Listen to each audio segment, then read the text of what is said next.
Place à Victor Dolande. Bonsoir mon cher Victor. Bonsoir François, bonsoir à tous. Victor Dolande, c'est l'homme qui, à Europe 1, écoute les autres.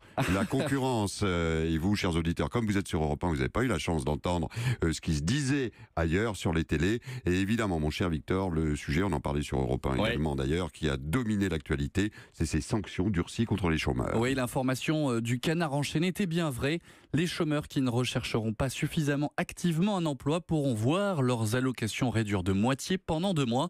En vacances dans les Pyrénées, Emmanuel Macron a donc confirmé cette information. C'était hier soir sur LCI. C'est normal, il y a une indemnisation, mais il faut s'assurer que chacune et chacun recherche bien l'emploi qui peut être offert et que lorsqu'un emploi correspond à ses compétences, il le prend. S'il n'y a pas de règles, les choses ne peuvent pas avancer. Voilà, il faut des règles, sinon le chômeur, c'est bien connu, il est tenté de glander. Le député de la France Insoumise, Adrien Quatennens, lui, il est contre ce projet et pour critiquer le chef de l'État, il a sorti The Punchline du jour sur BFM TV.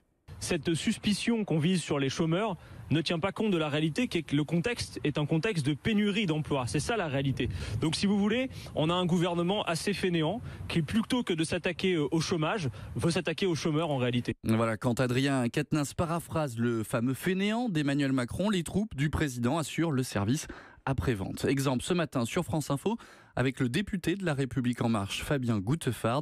Lui, il les connaît les chômeurs. La grande majorité des chômeurs, bien évidemment, cherchent consciencieusement à travailler et d'autres considèrent également, et j'en ai discuté avec certains d'entre eux, que c'est aussi une pause dans leur temps de travailleurs et que cette pause, si elle peut durer le plus longtemps possible, ça peut être intéressant. Ça, c'est pas acceptable. Exactement, ça c'est pas acceptable. Voilà, le mot est lâché, le chômeur en profite, il abuse du système pour se la couler douce. Et cette fraude en plus, c'est de l'argent perdu pour l'État selon Fabien Gouttefard. S'il y a fraude, ce n'est peut-être pas massif, mais on a des chiffres qui correspondent à peu près à une centaine de millions d'euros. Ce n'est pas rien. Ça aussi, il faut être en mesure d'aller pouvoir les chercher, de réduire cette manne financière. 100 millions d'euros de fraude subie par Pôle emploi. Donc. Oui, on est loin des 11 milliards de fraude fiscale. Non, entre 60 et 80 milliards peut-être, c'est l'estimation. La situation des chômeurs se complique dans le même temps parce que les riches n'ont jamais été aussi riches. Oui, la fortune des 500 personnes les plus riches du monde a progressé de... Tenez-vous bien, 1000 milliards de dollars au cours de cette année 2017, selon un classement établi par Bloomberg. Écoutez ce chiffre qui donne encore plus le tournis ce matin sur RTL.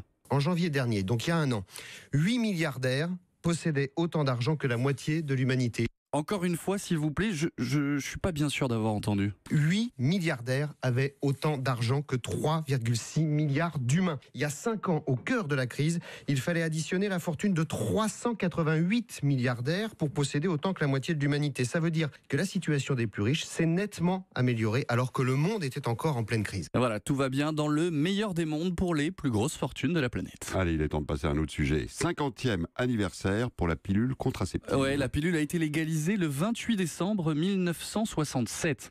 Retour en arrière ce matin sur Europe 1 avec les débats de l'époque, des débats très durs à l'Assemblée nationale, à l'image de la prise de parole du ministre de la fonction publique de l'époque, Edmond Michelet. À ceux qui s'intéressent au problème de la pilule, ils verront jusqu'où peuvent aller les déviations en la matière. Nous retournons alors au Rome de la décadence. Voilà la décadence. Aujourd'hui, la pilule est remboursée par la sécurité sociale et malgré les critiques contre ses effets secondaires, cette mère de famille se souvient avec le soulagement des femmes pour cette légalisation.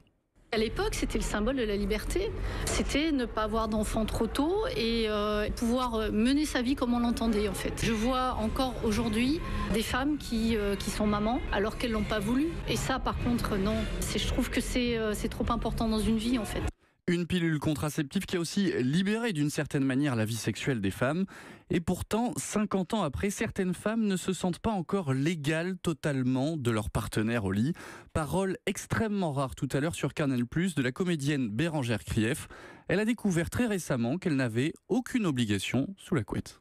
J'ai découvert qu'en fait, on n'était pas obligé, on n'est pas obligé de jouir, on n'est pas obligé de finir, on n'est pas obligé de faire dans un ordre, on n'est pas obligé d'avoir une pénétration, on est obligé de rien en fait. Voilà, aucune obligation pour plus de plaisir, c'était la pensée du jour, François. Non, plus que ça, la philosophie de la vie. Merci Victor Dolande, on vous retrouve demain à la même heure.